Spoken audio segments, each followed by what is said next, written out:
여러분은 확신을 가지고 시작한 어떤 일을 진행하면서 그래도 그 확신을 더 갖기 위해서 또 다른 입증이 필요한 그런 경험을 해보신 적은 없으십니까?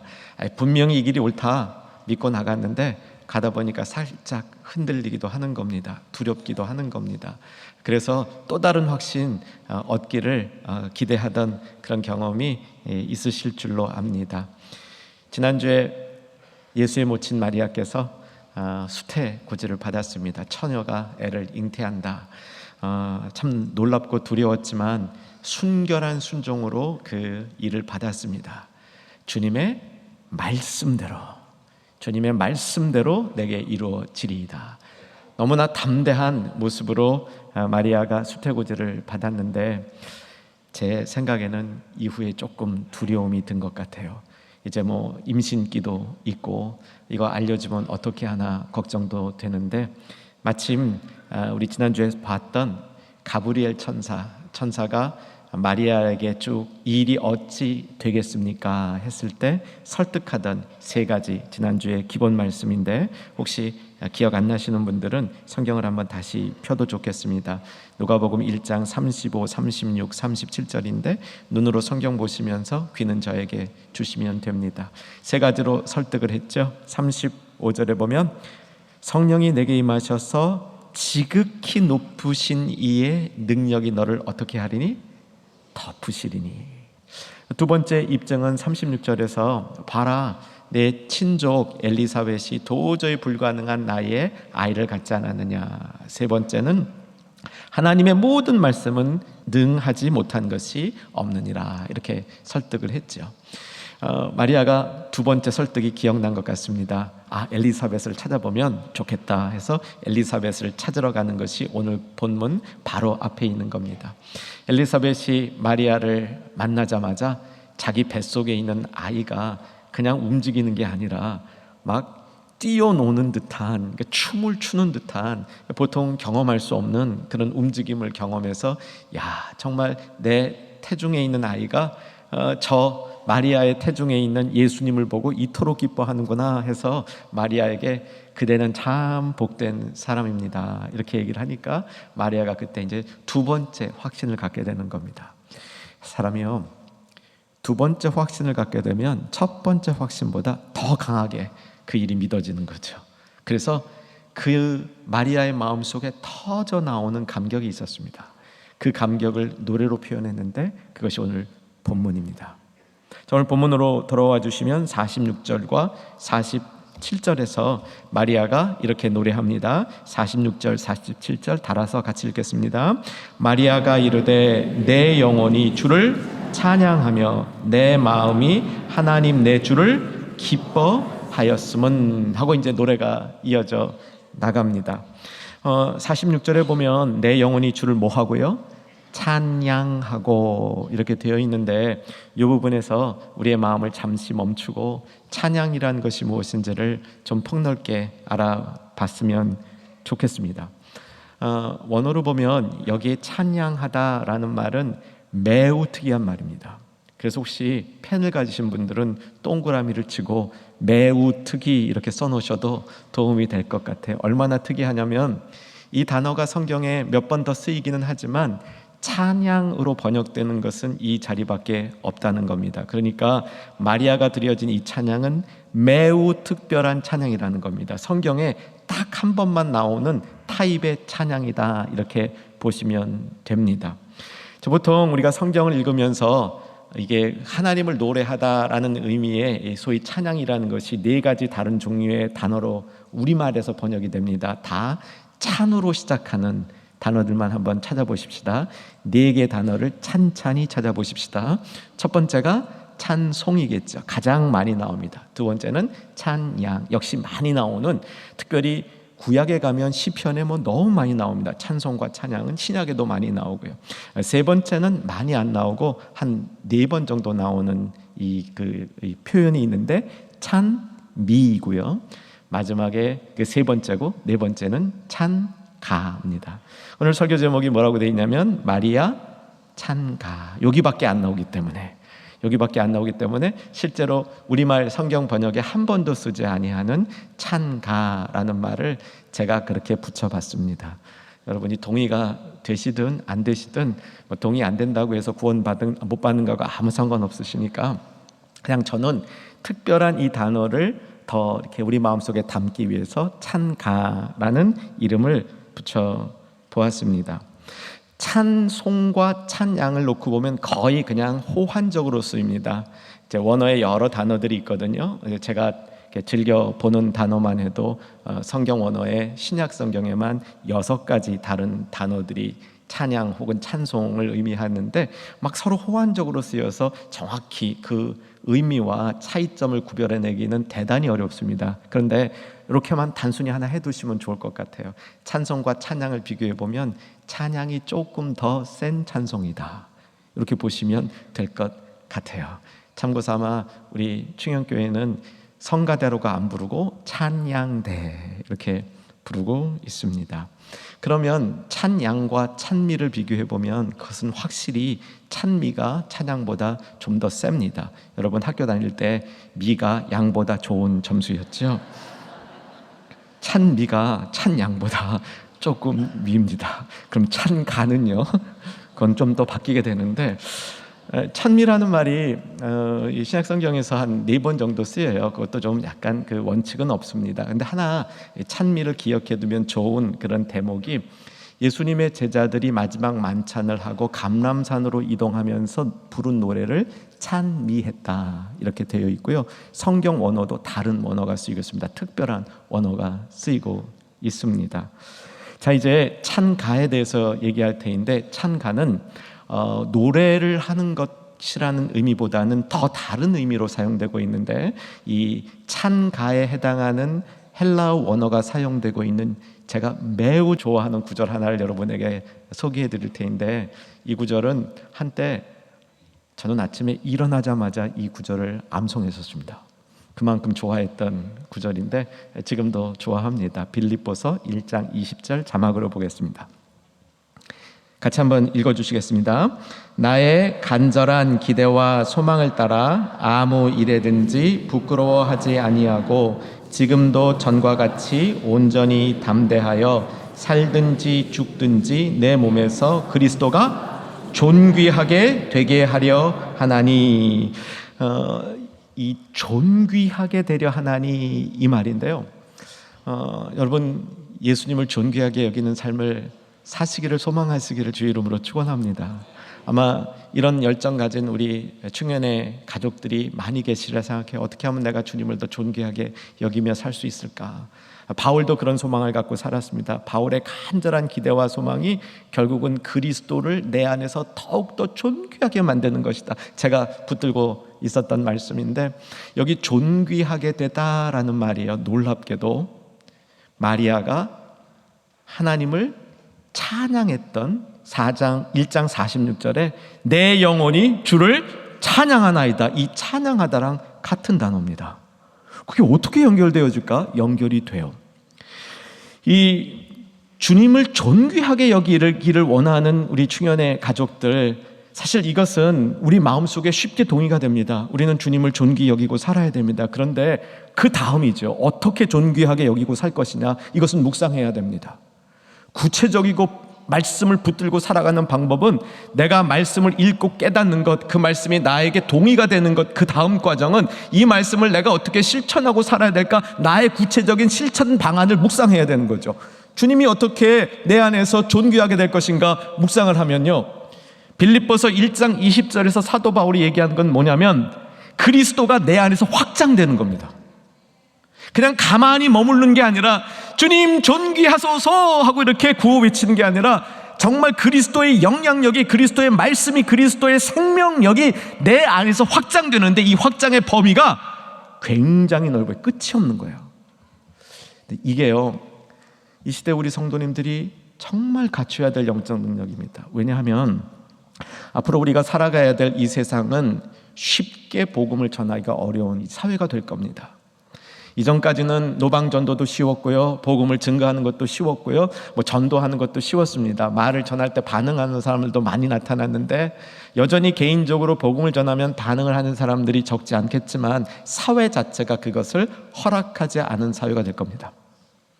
이것은 거의 분명합니다. 왜냐하면 200년 전에 유럽이 그랬고요, 150년 전에 캐나다가 그랬고요, 그 다음에 미국이 그 과정을 다 겪어왔습니다. 이제 동양에 있는 우리나라에도 그런 영향이 올 겁니다. 이건 세속주의의 흐름이거든요. 그러면 그때를 어떻게 대비할 거냐? 도저히 막을 수 없는 하나님의 영향력이 있어요. 이겁니다. 내가 간절한 기대와 소망은 그리스도가 내 안에 살아있어서 그 살아계신 그리스도를 존귀하게 여기는데, 이것은 그리스도가 나를 통하여 magnify, 확대되어지는데, 보통 확대해지는 게 아니라 강력하게 확대되는 현상, 이것이 나의 그 존재를 넘어서서 다른 사람에게 나갈 수밖에 없는 상태, 여기서 이루어지는 복음의 영향력, 이것이 이 시대의 성도들에게 필요한 거죠. 근데 그 모습을 마리아는 자기 뱃속에 예수님이 움직이는 모습을 보면서 내 영혼이 주님을 존귀히 여기나이다. 이 존귀히 여기는 방식이 주님을 최대한 확대시킵니다. 이런 고백으로, 이런 노래로 들려지고 있는 겁니다. 사랑하는 여러분, 대강절 둘째 주일을 지나고 있습니다. 이 대강절을 통해서 우리 지난 주일날은 순전한 순종, 주님의 것을 받아들이는 그런 준비의 마음이 있었다면, 이번 한 주간 또 넘어서는 우리가 정말 주님의 모든 존귀함을 최대한 높여드리는 우리의 삶이 될 수 있기를 주의 이름으로 축원합니다. 마리아가 노래한 내용은 48절부터 55절까지 진행이 되고요, 56절 끝절에는 엘리사벳을 찾아갔던 마리아가 집으로 돌아오는 장면이 기록이 됩니다. 진짜 마리아가 노래했던 내용은 크게 세 부분으로 나누어지는데, 이렇게 나누어집니다. 첫째는 나를 향하여 행하신 하나님을 찬양합니다. 두 번째, 모든 사람들을 위하여 행하신 하나님을 찬양합니다. 마지막은 그 중에 믿고 돌아온 믿음의 사람들, 참 이스라엘 백성을 위하여 행하신 하나님을 찬양합니다. 이런 구조로 되어 있습니다. 오늘 말씀은 특별히 마리아가 자기 자신을 위하여 찬양한 두 개의 찬양, 거기에 집중하려고 합니다. 48절과 49절인데 48절을 보시면 그의 여종이 비천함을 돌보셨다. 비천함을 돌보신 하나님을 찬양합니다. 그런 얘기고요. 49절에 보면 능하신 이가 큰 일을 내게 행하셨으니, 큰 일을 행하신 하나님을 찬양합니다. 그 내용입니다. 다시 한번 복습합니다. 비천함을 돌보신 하나님을 찬양합니다. 큰 일을 행하신 하나님을 찬양합니다. 이 두 가지는 마리아 자신에게 행해진 일이라는 사실이죠. 우리도 이런 찬양을 할 수 있기를 기대해 봅니다. 첫 번째, 비천한 자를 돌보신 하나님을 찬양합니다. 이렇게 노래합니다. 마리아의 삶을 보면 비천한 삶이었던 것 같아요. 나사렛이라는 동네는 매우 작은 동네고요, 아마 한 30호 정도 있을까 하는 그 이제 산 중턱에 가난한 마을입니다. 마을 전체가 가난했다, 그렇게 볼 수 있고요. 거기서 마리아는 태어나서 거기서 자란 것으로 추정이 됩니다. 같은 동네 남자를 만나 정혼을 하는데 그 남자의 이름이 요셉이었습니다. 믿거나 말거나 전설에 의하면 이때 마리아는 상당히 어린 나이였고 요셉은 제법 나이가 들었었다, 이렇게 얘기하는 것으로 미뤄보아 아마 그 사실이 맞다면 마리아의 집안이 더 어렵지 않았을까, 이렇게 추정 가능한 상황이라고 볼 수 있습니다. 마리아의 심령은 그러나 그렇게 비천하지 않았던 것 같아요. 그의 마음, 또 그의 모든 생각과 정서들은 단정하고 또 그 안에 의로움이 있었던 것으로 보입니다. 여러분 어떠세요? 여러분 내가 비천하다라는 생각이 좀 드십니까? 아니면 나는 태어날 때부터 그냥 비천 모르고 태어나서 여태까지 비천한 건 모르고 잘 지내고 있습니다, 이렇게 생각하십니까? 오늘 이 시간에는 나의 비천함을 주님 앞에 겸손히 내려놓을 수 있는 잠시의 순간이 있기를 주 안에서 소망합니다. 누군가든 어떤 모습이든 자기 안에 비천함이 있습니다. 이것은 경제적인 것과 사회적 지위만은 아닙니다. 내가 느끼고 있는 심리적인 것도 있을 수 있고, 내가 경험했던 과거의 특별한 아픔이 될 수도 있고, 지금 내가 경험하고 있는 답답함이 될 수도 있고, 우리 안에는 특별히 비천한 모습은 없다 할지라도 나를 비천하게 만드는, 나를 낮추게 만드는 이런 상황들이 있다는 겁니다. 나를 낮추게 만드는 상황들을 주 안에서 겸비하게 받는 이 시간이 될 수 있기를 주의 이름으로 축원합니다. 그럴 때 하나님께서 그 비천함을 돌보셨다, 돌보심, 그 일을 돌보시는 하나님을 만나게 되는 겁니다. 나에게 비천한 요소가 없다면, 나에게 비천함을 이끌어가는 그런 상황이 없다면 어쩌면 돌보시는 하나님을 만날 수 있는 기회도 적다는 사실이죠. 뿐만 아니라 우리의 영적인 상태 상황은 비천합니다. 그렇죠? 우리의 있는 죄성들, 정말 우리 영혼을 돌아보면 우리가 하나님 앞에 정말 바르게 살고 있는가? 그렇지 않은 부분이 참 많이 있죠. 그래서 마리아가 고백했던 이 비천한 자를 돌보시는 하나님, 그 하나님을 찬양합니다. 이 찬양이 우리한테 살아나는 것은 영적 축복입니다. 우리 충현의 가족들 안에 나의 비천한 모습들 주님 앞에 발견하고 내려놓을 수 있고, 그것을 더 강한 팔과 힘으로 붙드시고 세우시는 그 하나님의 능력을 정말 깨달아서 특별한 찬양, 성경에 단 이곳에만 기록되어 있는 이 찬양, 이런 마리아의 찬양의 모습을 우리도 가질 수 있기를 주 안에서 소망해 봅니다. 오늘의 말씀은 두 번째 가장 많은 집중을 하게 되는데, 49절에 큰 일을 행하신 하나님을 찬양합니다. 근데 이 큰 일을 누구에게 행하셨습니까? 나에게 행하셨습니다. 하나님은 객관적으로 큰 일을 행하실 수 있습니다. 그 하나님을 찬양하는 것과 그 큰 일이 나에게 이루어졌습니다. 나에게 이루어진 큰 일을 찬양하는 것은 다른 문제입니다. 오늘은 나에게 큰 일이 이루어진 것을 찬양할 수 있는, 나에게 이루어진 그 큰 일이 무엇인지를 깨닫고 발견할 수 있는 시간이 되어야 하는 것이지요. 세상엔 참 큰 일이 많습니다. 우리도 그런 얘기 입에 달고 살죠. 큰일 났어, 큰일 났어요. 이렇게 얘기할 때 보면 그 큰 일이 긍정적입니까? 부정적입니까? 후자지요. 부정적이에요. 부정적인 큰 일이 생겼을 때 우리는 큰일 났다 그러고요, 좋은 면에서 큰 일이 생겼을 때는 큰일 났다 별로 안 그래요.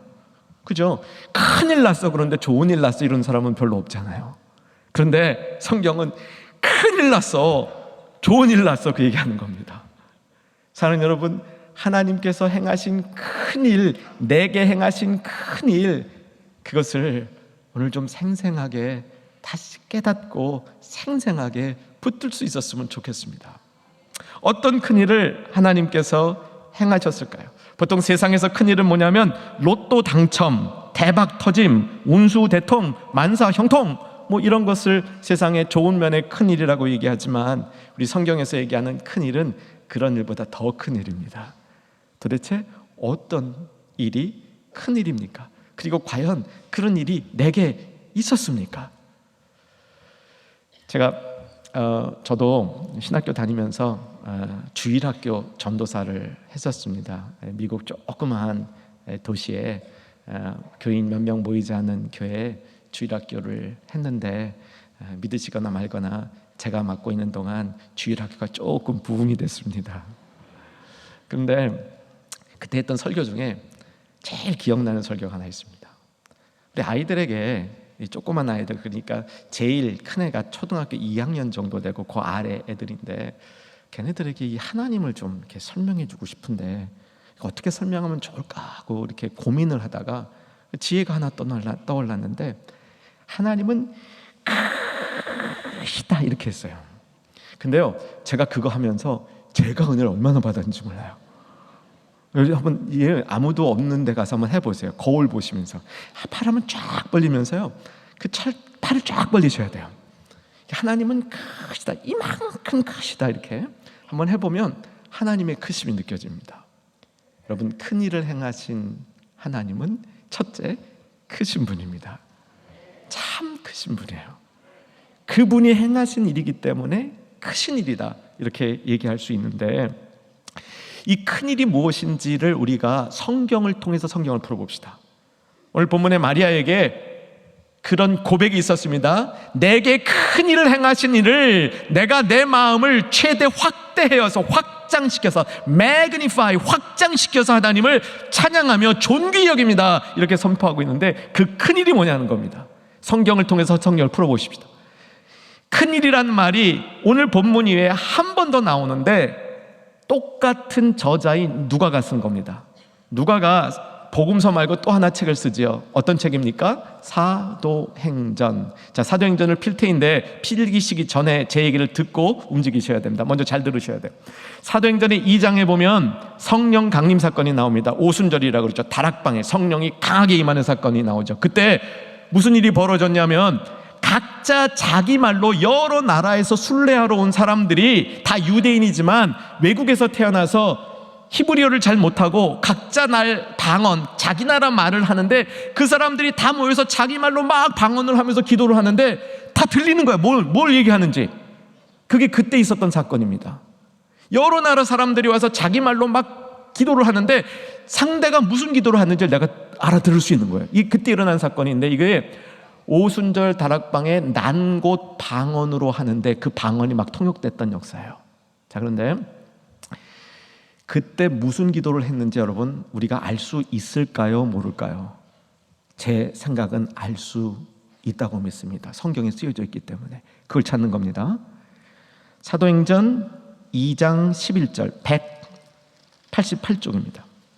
자, 같이 한번 사도행전 2장 11절을 읽겠습니다.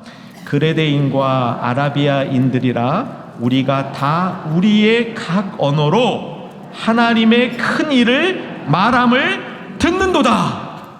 여러분 이해되셨어요?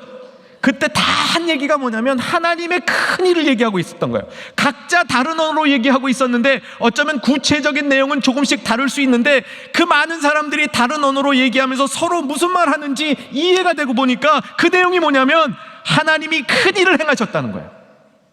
그게 그 큰 일이 뭐예요? 마리아가 얘기했던 그 큰 일과 연결된 겁니다. 그러면 그 큰 일이 뭐냐? 사도행전 2장을 쭉 살펴가 보면요, 그 큰 일은 이렇게 요약이 됩니다. 뒤로 이동해 보시면 27절 28절로 이동해 보시면 결국은 예수의 부활, 우리 예수님의 부활로 귀결이 되는데, 영혼이 음부에 버려지지 아니하며 거룩한 자로 썩임을 당하지 아니하실 것임이라. 이게 큰 일이죠. 아멘이시죠? 그런데 그 큰 일을 29절에 28절에 보면 주께서 생명의 길을 내게 보이셨으니, 큰 일은 생명의 길을 보여주셨다 이렇게 얘기하고요, 그 길을 따라 예수 그리스도가 31절에 부활 다시 한번 선포한 다음에 35절에 부활하신 예수님은 하늘 우편에 앉으셔서 열방을 통치하시는데, 36절 같이 한번 읽겠습니다. 시작.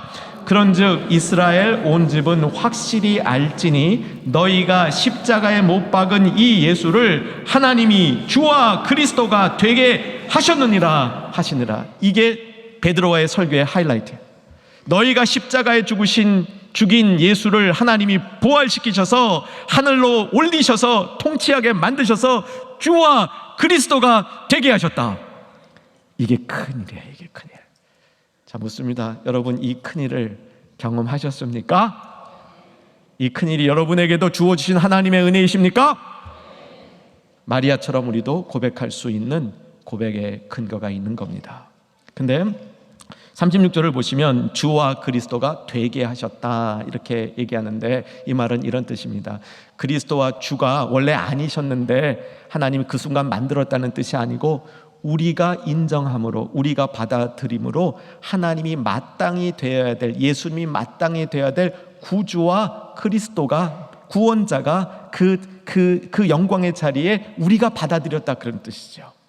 여러분 우리의 신앙 가운데 이런 신앙의 이 모습이 있습니다. 하나님이 하나님 되게 하자, 하나님이 하나님 되게 하자. 이것은 우리가 하나님을 인정하자는 겁니다. 하나님을 존귀히 여기자는 겁니다. 하나님을 존귀히 여겨서 내 안에서 그리스도가 존귀하게 되게 하려 함이라.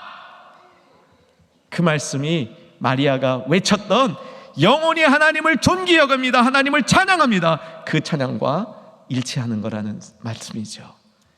우리는 이런 찬양을 드릴 수 있습니다. 왜냐하면 그 큰 일을 내게도 행하셨기 때문입니다.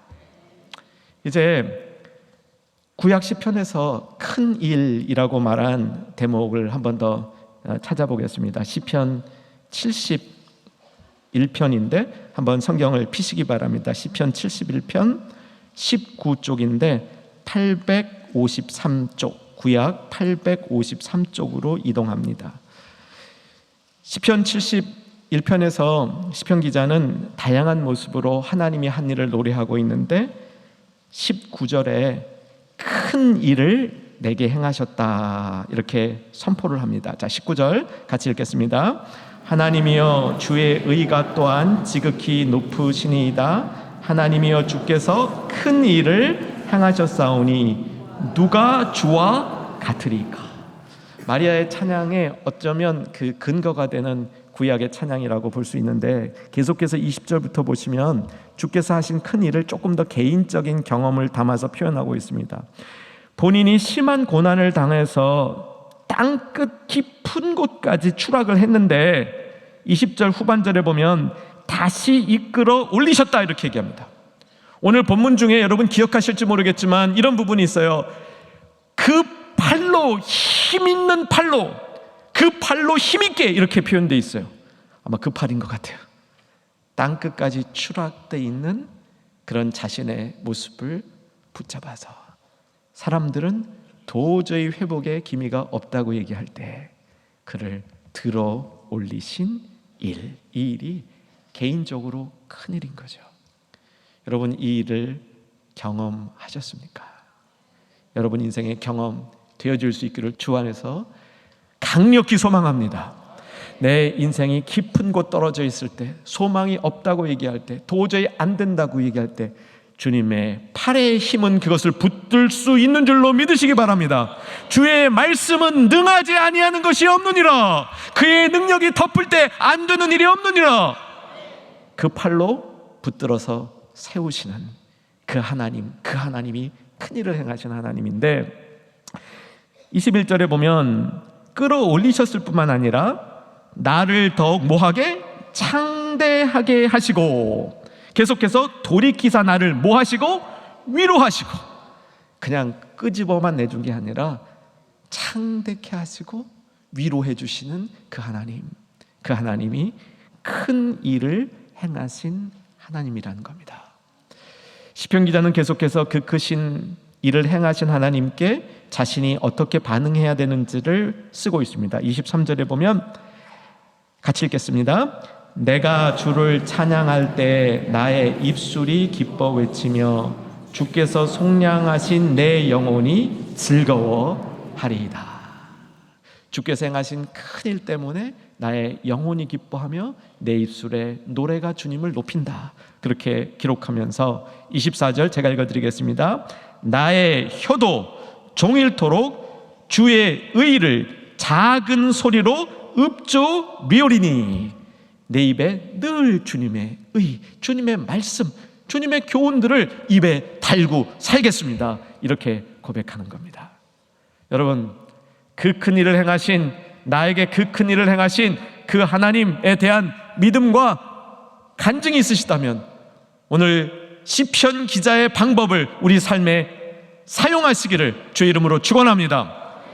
내 입술에 노래가 있게 하시고 내 입에 주의 말씀을 읊조리게 하심이 늘 우리 삶 가운데 계속되어진 이 모습이 진정 주님을 찬양하는, 주님을 존귀히 여기는 사람들의 삶의 모습이라는 겁니다. 이렇게 주님이 큰 일을 행하셔서 주님을 노래하는 사람, 노래하는 가운데 정말 이 노래 가운데는 우리가 해서는 안 될 일 한 가지를 기록해 주고 있습니다. 다시 본문으로 오시면 50절부터 시작되는 것은 만인을 위하여 행하신 일을 찬양하는 건데 그 내용은 이렇습니다. 하나님께서 교만한 자, 권세 있는 자, 부자 이 사람들을 다 낮추시고 비천한 자들을 들어 세우셨다는 겁니다. 그게 50절, 51절, 52절, 53절의 내용인데 우리에게 그렇게 낯설지 않은 얘기입니다. 이 중에 51절에만 관심을 두겠습니다. 51절 같이 읽으면서 마음속에 내용 잘 담아두십시다. 읽습니다. 그의 발로 힘을 보이사 마음의 생각이 교만한 자들을 흩으시고. 교만한 자를 흩으셨다는 거예요. 사랑하는 여러분, 그 큰 일을 내게 행하신 하나님을 찬양합니다. 이 삶을 살아갈 때 경계해야 될 것이 교만입니다. 성경은 참 교만을 싫어하는 얘기들이 수많은 이 내용으로 나타나는데, 특별히 51절은 우리가 교만에 대해서 우리를 경계할 때 알아두면 유익할 중요한 가르침이 여기 나타납니다. 교만을 뭐라고 얘기하냐면 마음의 생각이 교만한 자, 이렇게 설명합니다. 한번 외우기 위해서 따라 하십시다. 마음의 생각이, 한 번 더, 마음의 생각이 교만한 자를 흩으신다. 흩으셔요. 하나님이 마음의 생각이 교만한 자를 하나님이 흩으셔요. 여러분, 교만이라는 것이 내가 열심히 어떤 일을 하다가 남보다 조금 나은 것들이 발견되어졌을 때, 아니면 내가 스스로 어떤 일들을 열심히 하다가 내가 생각해도 참 기특해, 이런 일이 있을 때 생각이 조금 높아질 수 있습니다. 그거는 저는 뭐 그렇게 교만이라고까지 얘기하고 싶진 않아요. 그런 생각들은 하나님이 그냥 한 대 톡 때려서 정신 차려 그러면 제자리로 돌아옵니다. 그래서 기본적으로 교만의 모습은 있지만 교만의 죄를 범하지 않을 가능성이 있어요. 우리는 그럴 수 있지 않습니까? 내가 열심히 하고 남보다 좀 잘하는 게 있고 그러면 스스로 좀 마음이 높아져서 그래 참 괜찮아 이럴 수도 있어요. 근데 그 얘기를 하는 게 아니에요. 교만에 대한 설명을 성경이 어떻게 하고 있냐면, 교만이 있는 자리가 마음의 생각이라는 거예요. 마음의 생각이 교만한데, 이게 하나님의 흩으심의 대상이 된다는 겁니다. 하나님의 큰 일을 경험한 사람은요, 그래서 하나님을 찬양하고 하나님을 존귀히 여기는 삶을 살기를 원하시는 자들은요, 마음의 생각이 교만하면 안 되는 겁니다. 근데 마음의 생각이 교만한 게 어떤 모습인지 살펴봐야 되잖아요. 마음이라는 말은 이제 원어로 보면 심장 뭐예요? 우리 안에 있는 속사람의 전부를 이렇게 상징적으로 심장이라고 그러잖아요. 그거예요. 우리의 속사람인데 그 속사람의 생각이라는 것은 어떤 의미냐면 그 우리의 속을 관통하고 있는 생각이에요. 그냥 단순히 이때 이런 생각하는 게 아니고 내 속을 관통하고 있는 생각이에요. 그래서 마음의 생각이 교만한 사람은 내 생각을 관통하는 그 부분이 교만한 거예요. 그러니 하나님이 보실 때 문제 있는 사람입니다. 내가 좀 우쭐하는 태도를 가지고 있는 것, 내가 좀 나 자신을 드러내려는 말씨를 갖고 있는 것, 이 얘기가 아니에요. 내 생각을 관통하고 있는 그 자리에 누가 계셔야 되냐면 우리 주님이 계셔야 돼요. 예수가 주와 그리스도가 되셨다는 말은 뭐냐면 내 생각을 관통하는 그 자리에 주인이신 예수님이 계셔야 되는데, 그 자리를 내가 생각하고 내가 기뻐하는 어떤 것으로 채워놓은 상태예요.